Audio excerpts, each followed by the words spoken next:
Alright, so we have a new movie called Love Lies Bleeding, and the plot for it is pretty much this. Gym manager Lou falls for Jackie, a bodybuilder who is passing through town en route to a competition in Las Vegas. Alright, let's get into the good parts of this movie, and the first thing I'm going to say is that Kristen Stewart is amazing in this. If you know Kristen Stewart's real life personality, she's definitely more of an introverted kind of person. And she kind of brings that same kind of energy here where you can tell that she's kind of a reserved person who has a lot going on, but won't verbally say it. And she's not this way for the whole movie because she does fall in love with our other lead actress in Katie O'Brien, who, by the way, I don't know who this woman is, but she is definitely a star.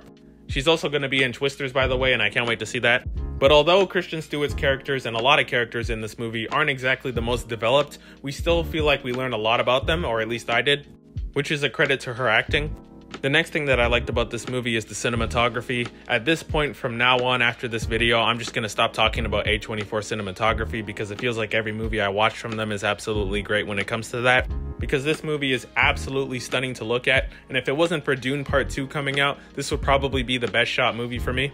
There's just a lot of stunning and jaw-dropping shots, especially there's a shot towards the end with them running across the clouds. If you've seen it, you know what I'm talking about. It was absolutely amazing.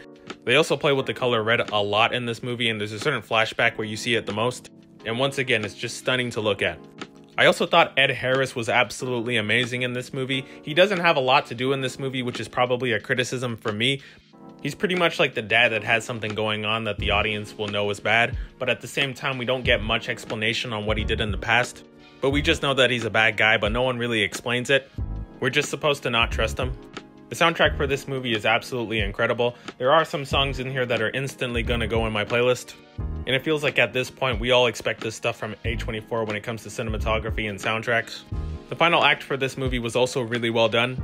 The final portion of this movie is also really great. I will say that at the beginning of the second act and towards the end of it, it is kind of a bit slow for me.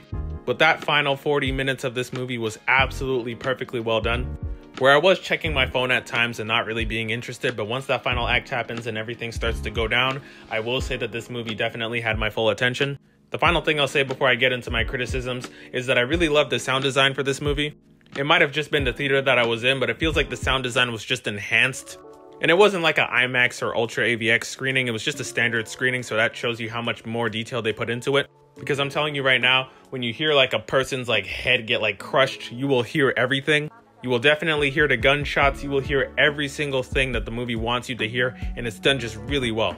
Also, that wasn't the final thing, I know I said that, but another thing that I liked about this movie is that it's definitely a surreal, kind of leaves the questions up to the audience and answers.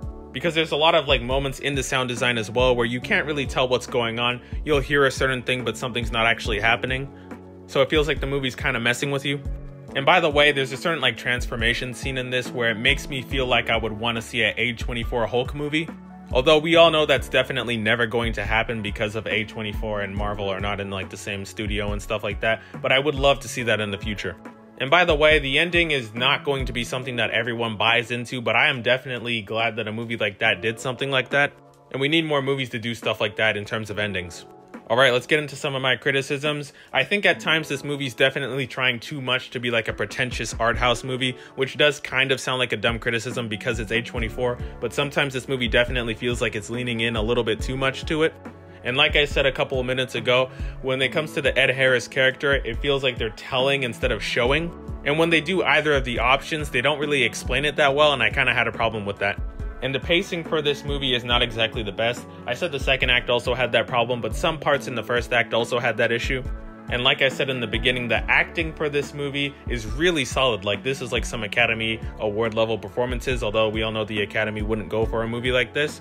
But I will also say that some of the characters just kind of felt hollow, which might have been intentional, but I think the movie could have easily benefited from the characters being a little bit more developed on all ends. So yeah, overall, Love Lies Bleeding is not a movie that I think everyone's gonna love or have it in one of their best movies of the year. And also 2024 has not been the best year for movies as of right now, although if you look into the next couple of months, it is gonna get better. But as of right now, Love Lies Bleeding is right behind Dune Part 2, and I'm gonna give it a 7.75 out of 10. So if you've seen this movie, what did you think about it? Did you like it? Did you hate it? Let me know in the comments. And those are my thoughts on that.